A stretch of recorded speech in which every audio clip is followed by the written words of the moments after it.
Okay, tonight is the 6th of August 2011, and this is the 21st night. We're speaking on the Digha Nikaya Suttas. Tonight we come to Sutta 27, Agganna Sutta, about the beginning of the world. Thus have I heard, once the Lord was staying at Savatthi at the mansion of Migara's mother in the East Park, and at that time Vaseta and Bharadvaja were living among the monks, hoping to become monks themselves. And in the evening, the Lord rose from his secluded meditation and came out of the mansion and started walking up and down in its shade. Stop here for a moment. This Vaseta and Bharadvaja, we met before in Sutta Digha Nikaya number 13. These two were young Brahmin students of two different famous Brahmin teachers, and they were arguing, and then they came to the Buddha to settle their argument. So now they have decided to become monks. Vaseta noticed this, and he said to Bharadvaja, "Friend Bharadvaja, the Lord has come out and is walking up and down. Let us approach him. We might be fortunate enough to hear a talk on Dhamma from the Lord himself." "Yes, indeed," said Bharadvaja. So they went up to the Lord, saluted him, and fell into step with him. Then the Lord said to Vaseta, "Vaseta, you too are Brahmins, born and bred, and you have gone forth from the household life into homelessness from Brahmin families. Do not the Brahmins revile and abuse you?"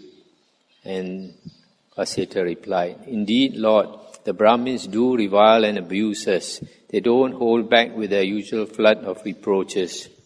And the Buddha said, "Well, Vaseta, what kind of reproaches do they fling at you?" And he said, "Lord, what the Brahmins say is this: the Brahmin caste is the highest caste. Other castes are base. The Brahmin caste is fair. Other castes are dark. Brahmins are purified. Non-Brahmins are not.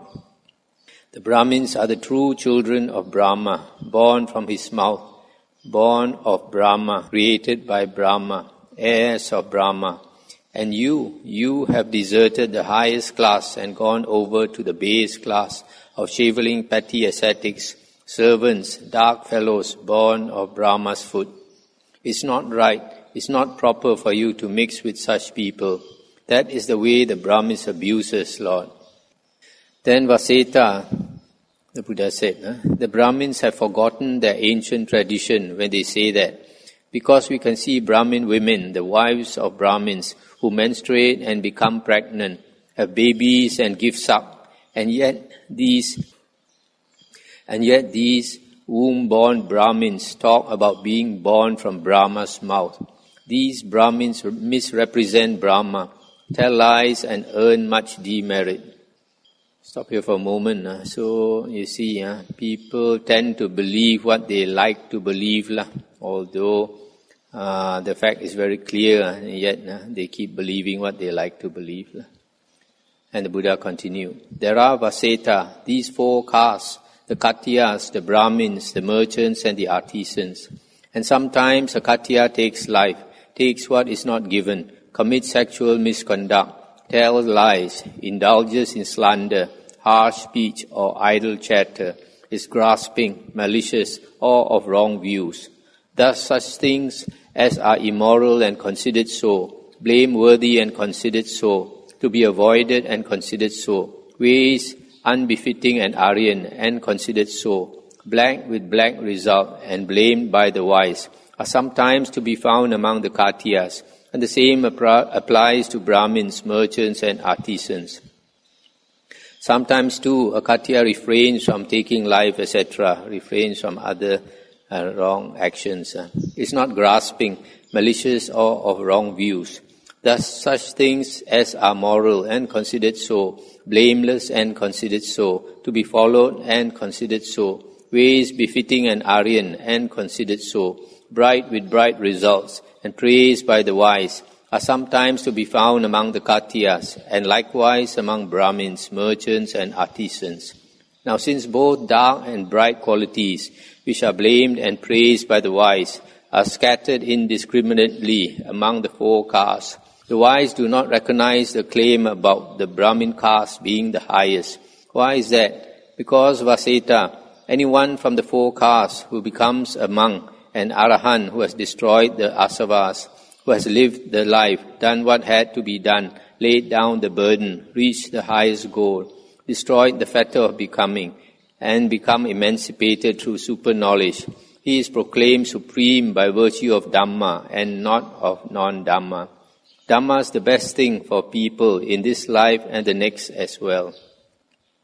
This illustration will make clear to you how Dhamma is best in this world and in the next.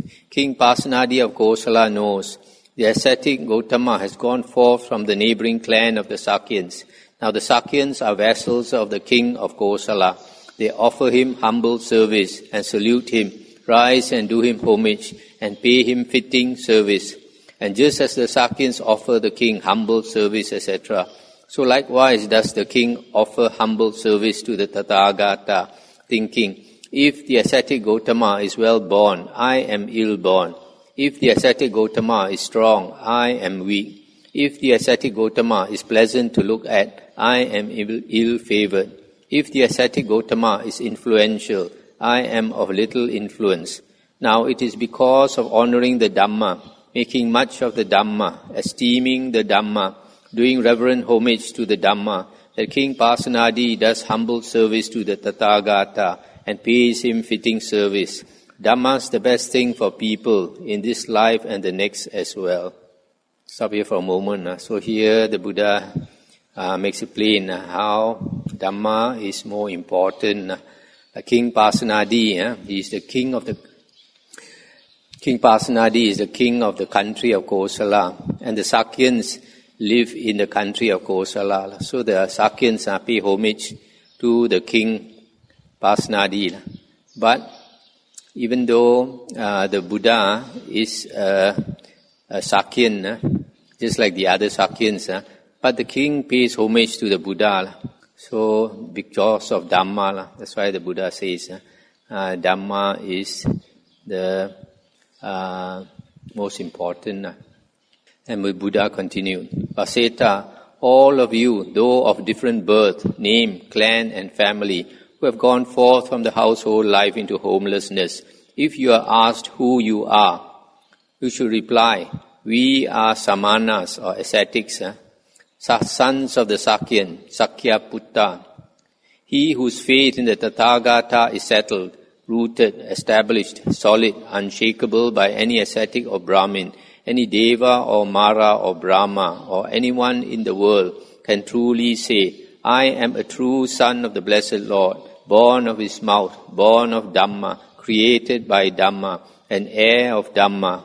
Why is that? Because Vaseta, this designates the Tathagata, the body of Dhamma, Dhammakaya, the body of Brahma, Brahmakaya, or Dhamma become, Dhammavuddho, that is, Brahma become, Brahmavuddho. There comes stop here for a moment. So here the Buddha says that he is basically the Dhamma body, or Dhamma become, and Brahma to the Indians is God. So he has become God body, body of God, or become God, because the Buddha has attained the deathless, has attained the unconditioned, the uncreated. He is one with the uncreated. There comes a time, Vaseta, when sooner or later, after a long period, this world contracts. At the time of contraction, beings are mostly born in the Abhasara Brahma world. That means the second jhana, heaven. And there they dwell, mind-made, feeding on delight, self-luminous, moving through the air, glorious. And they stay like that for a very long time. But sooner or later, after a very long period, this world begins to expand again. At the time of expansion, the beings from the Abhasara Brahma world, having passed away from there, are mostly reborn in this world. Here they dwell, mind-made, feeding on delight, self-luminous, moving through the air, glorious, and they stay like that for a very long time. At that period, Vaseta, there was just one mass of water, and all was darkness, blinding darkness. Neither moon nor sun appeared, no constellation or stars appeared. Night and day were not distinguished, nor months and fortnights, no years or seasons, and no male and female, beings being reckoned just as beings. And sooner or later, after a very long period of time, savory earth spread itself over the waters where those beings were. It looked just like the skin that forms itself over hot milk as it cools. It was endowed with color, smell, and taste. It was the color of fine ghee or butter, and it was very sweet, like pure wild honey. Then some being of a greedy nature said, I say, what can this be? And tasted the savory earth on its finger. In so doing, it became taken with the flavor, and craving arose in it. Then other beings, taking their cue from that one, also tasted the stuff with their fingers. They too were taken with the flavor, and craving arose in them. So they set to with their hands, breaking off pieces of the stuff in order to eat it. And the result of this was that their self-luminance disappeared. And as a result of the disappearance of their self-luminance, the sun and moon appeared, night and day was distinguished, months and fortnights appeared, and the year and its seasons. To that extent, the world re-evolved. And those beings continued for a very long time, feasting on this savory earth, feeding on it and being nourished by it. And as they did so, their bodies became coarser, and a difference in looks developed among them. Some beings became good-looking, others ugly, and the good-looking ones despised the others, saying, We are better than they are. And because they became arrogant and conceited about their looks, the savory earth disappeared. At this they came together and lamented, crying, Oh, that flavor, oh, that flavor. And so nowadays when people say, Oh, that flavor, when they get something nice, they are repeating an ancient saying without realizing it. And then, when the savory earth had disappeared, a fungus cropped up in the manner of a mushroom. It was of a good color, smell, and taste.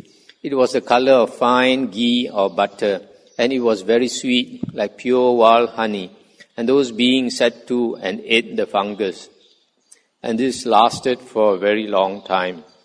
And as they continued to feed on the fungus, so their bodies became coarser still. And the difference in their looks increased still more. And the good-looking ones despised the others. And because they became arrogant and conceited about their looks, the sweet fungus disappeared. Next, creepers appeared, shooting up like bamboo. And they too were very sweet, like pure wild honey. Stop here for a moment. So according to this sutta here, when the earth started to be formed, probably just after the Big Bang, and all the stars were scattered, and everything was still dark, or maybe that was even before the Big Bang. Everything was blinding darkness, and then after that, the earth spread over the waters. So by that time, I think the earth would have formed. And then these beings, we were flying about, and then they saw this earth, came down to eat the earth. So from this, it appears that we descended from heavenly beings, not from the apes. And then after eating the earth, they ate more and more of it. Then it became heavy, and their bodies became coarser. And then because of that, their self-luminance disappeared. And then as their bodies became coarser, they started to notice that their bodies were different. So those more beautiful despised the others. In the meantime, the sun and the moon appeared. And then later, because of the unwholesome mental states, the earth started to change. The layer of earth disappeared and the fungus came up. And then because of more arrogance, then still it changed. And creepers grew up, etc. And those beings sat to and fed on those creepers. And as they did so, their bodies became even coarser, and the difference in their looks increased still more. And they became still more arrogant, and so the creepers disappeared too. At this they came together and lamented, crying, "Alas, our creepers gone, what have we lost?" And so now today, when people, on being asked why they are upset, say, "Oh, what have we lost?" they are repeating an ancient saying without realizing it. And then after the creepers had disappeared, rice appeared in open spaces, free from powder and from husk, fragrant and clean grain. And what they had taken in the evening for supper had grown up again and was ripe in the morning. And what they had taken in the morning for breakfast was ripe again by evening, with no sign of reaping. And these beings sat to and fed on this rice, and this lasted for a very long time. And as they did so, their bodies became coarser still, and the difference in their looks became even greater. And the females developed female organs, and the males developed male organs. And the women became excessively preoccupied with men, and the men with women. Owing to this excessive preoccupation with each other, passion was aroused, and the bodies burned with lust. And later, because of this burning, they indulged in sexual activity. But those who saw them indulging threw dust, ashes, or cow dung at them, crying, "Die, you filthy beasts! How can one being do such things to another?" Just as today, in some districts, when a daughter-in-law is led out, some people throw dirt at her, some ashes and some cow dung, without realizing that they are repeating an ancient observance. What was considered bad form in those days is now considered good form. And those beings who in those days indulged in sex were not allowed into a village or town for 1 or 2 months. Accordingly, those who indulged for an excessively long period in such immoral practices began to build themselves dwellings so as to indulge under cover. Now it occurred to one of those beings who was inclined to laziness, "Well now, why should I be bothered to gather rice in the evening for supper and in the morning for breakfast? Why shouldn't I gather it all at once for both meals?" And he did so. Then another one came to him and said, "Come on, let's go rice gathering." And he said, "No need, my friend, I've gathered enough for both meals." Then the other, following his example, gathered enough rice for 2 days at a time, saying, "That should be about enough." Then another being came and said to the second one, "Come on, let's go rice gathering." And he said, "No need, my friend, I've gathered enough for 2 days. And the same happened for 4 days, 8 days. However, when those beings made a store of rice and lived on it, husk powder and husk began to envelop the grain. And where it was reaped, it did not grow again. And the cut place showed, and the rice grew in separate clusters. And then those beings came together, lamenting, "Wicked ways have become rife among us. At first we were mind-made, feeding on delight, etc. And the rice, and then etc. And then the rice grows in separate clusters now.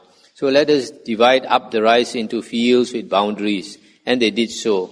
Then Mahathera, one greedy-natured being, while watching over his own plot, took another plot that was not given to him, and enjoyed the fruits of it. So they seized hold of him and said, "You have done a wicked thing, taking another's plot like that. Don't ever do such a thing again." "I won't," he said, but he did the same thing a second and a third time. Again he was seized and rebuked, and some hit him with their fists, some with stones, and some with sticks.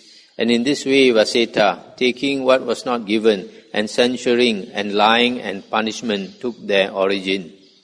Then those beings came together and lamented the arising of these evil things among them. taking what was not given, censuring, lying and punishment. And they thought, suppose we were to appoint a certain being who would show anger where anger was due, censure those who deserved it, and banish those who deserved banishment. And in return we would grant him a share of the rice.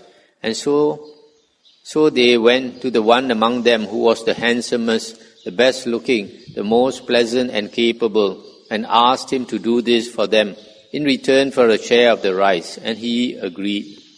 The people's choice is the meaning of Mahasamata, which is the first regular title to be introduced, the first king. Lord of the fields is the meaning of Katya, the second such title. And he gladdens others with Dhamma is the meaning of Raja, the third title to be introduced. This then, Vaseta, is the origin of the class of Katyas, in accordance with the ancient titles that were introduced for them. They originated among these very same beings, like ourselves, no different, and in accordance with Dhamma, not otherwise. Dhamma is the best thing for people in this life and the next as well. Then some of those beings thought, evil things have appeared among beings, such as taking what is not given, censuring, lying, punishment and banishment. We ought to put aside evil and unwholesome states. And they did so. They put aside evil and unwholesome states is the meaning of Brahmin, or Brahmana in Pali, which is the first regular title to be introduced for such people. They made leaf huts in forest places and meditated in them, with the smoking fire gone out, with pestle cast aside, gathering alms for their evening and morning meals. They went away to a village, town or royal city to seek their food, and then they returned to their leaf huts to meditate. People saw this and noted how they meditated. They meditate is the meaning of Jayaka, which is the second regular title to be introduced. However, some of those beings, not being able to meditate in leaf huts, settled around towns and villages and compiled books. People saw them doing this and not meditating. Now these do not meditate is the meaning of Ajayaka, which is the third regular title to be introduced. At that time it was regarded as a low designation, but now it is the higher. This then, Vaseta, is the origin of the class of Brahmins in accordance with the ancient titles that were introduced for them. Their origin was from among these very same beings like themselves, no different, and in accordance with Dhamma, not otherwise. Dhamma is the best thing for people in this life and the next as well. And then Vaseta, some of those beings, having paired off, adopted various traits, and this various is the meaning of Vesa, which came to be the regular title for such people. This then is the origin of the class of Vesas, in accordance with the ancient titles that were introduced for them. Their origin was from among these very same beings. Vesa is the merchant class. And then Vaseta, those beings that remain went in for hunting. They are beys who live by the chase, and that is the meaning of Suddha, the worker class, which came to be the regular title for such people. This then is the origin of the class of Suddhas, in accordance with the ancient titles that were introduced for them. Their origin was from among these very same beings. And then Vaseta, it came about that some Katya, dissatisfied with his own Dhamma, went forth from the household life into homelessness, thinking, I will become an ascetic. And a Brahmin did likewise, a Vesa likewise, and so did a Suddha. And from these four classes, the class of ascetics came into existence. Their origin was from among these very same beings, like themselves, no different, and in accordance with the Dhamma, not otherwise. Dhamma is the best thing for people in this life and the next as well. And Vaseta, a Katya who has led a bad life in body, speech and mind, and who has wrong view, will, in consequence of such wrong views and deeds, at the breaking up of the body after death, be reborn in a state of loss and ill fate, the downfall, the hell state. So too will a Brahmin, a Vesa or a Suddha. Likewise, a Khattiya who has led a good life in body, speech and mind, and who has right view, will in consequence of such right view and deeds, at the breaking up of the body after death, be reborn in a good destiny, in a heaven state. So too will a Brahmin, a Vesa or a Suddha. And a Khattiya who has performed deeds of both kinds, in body, speech and mind, and whose view is mixed, will in consequence of such mixed views and deeds, at the breaking up of the body after death, experience both pleasure and pain. So too will a Brahmin, a Vesa or a Suddha. And a Khattiya who is restrained in body, speech and mind, and who has developed the 7 requisites of enlightenment, will attain to Parinibbana in this very life. And so too will a Brahmin, a Vesa or a Suddha. And Vaseta, whoever of these 4 castes, as a monk, becomes an Arahant who has destroyed the asavas, done what had to be done, laid down the burden, attained to the highest goal, completely destroyed the fat of being, and become liberated by the highest insight. He is declared to be chief among them in accordance with Dhamma and not otherwise. Dhamma is the best thing for people in this life and the next as well. Vaseta, it was Brahma, Sanat Kumara who spoke this verse. The Khattiya is best among those who value clan. He with knowledge and conduct is best of gods and men. This verse was rightly sung, not wrongly, rightly spoken, not wrongly, connected with profit, not unconnected. I too say, Vaseta, the Khattiya is best among those who value clan. He with knowledge and conduct is best of gods and men. Thus the Lord spoke. And Vaseta and Bharadvaja were delighted and rejoiced at his words. That's the end of the sutta.